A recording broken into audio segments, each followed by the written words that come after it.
ചെമ്പനീർപ്പൂവിൻ്റെ weekend promo റിവ്യൂയിലോട്ട് എല്ലാവർക്കും സ്വാഗതം. അപ്പോൾ ശരത്തിൻ്റെ കൈയൊക്കെ ഒടിഞ്ഞ വിഷമത്തിൽ ഓപ്പറേഷനൊക്കെ കഴിഞ്ഞിരിക്കുവാണല്ലോ.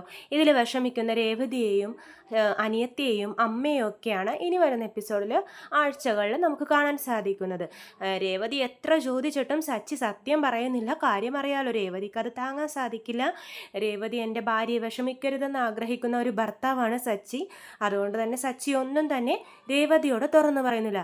രേവതിയാണെങ്കിൽ പ്രാർത്ഥനയും വഴിപാടുമായി അനിയൻ്റെ അസുഖം മാറാൻ എത്രയും വേഗം ശരിയാക്കി തരണേ എന്ന് പ്രാർത്ഥിച്ച് നടക്കുവാണ്. പിന്നീട് കാണിക്കുന്നത് രവീന്ദ്രനും സച്ചിയും കൂടി വഴക്കിടുന്നതാണ്. സച്ചി ഇങ്ങനെ ശരത്തിനോട് ചെയ്തതിൽ അച്ഛന് നല്ല ദേഷ്യമുണ്ട്. അച്ഛൻ അപ്പോൾ എല്ലാവരുടെയും മുമ്പിൽ വെച്ച് ചന്ദ്രയും ശ്രുതിയും എല്ലാവരും കൂടി ഇരിക്കുന്ന സമയത്ത് സച്ചിയെ അവിടെ നിന്നും ഇറങ്ങി പോടാന്ന് പറഞ്ഞ് പുറത്താക്കുവാണ്.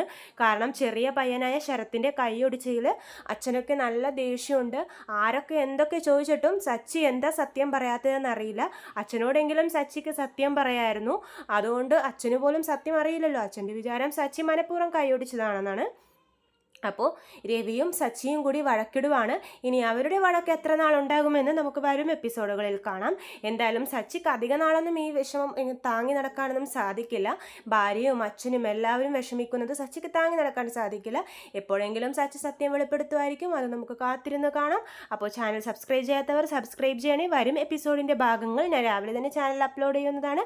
എല്ലാവർക്കും നന്ദി.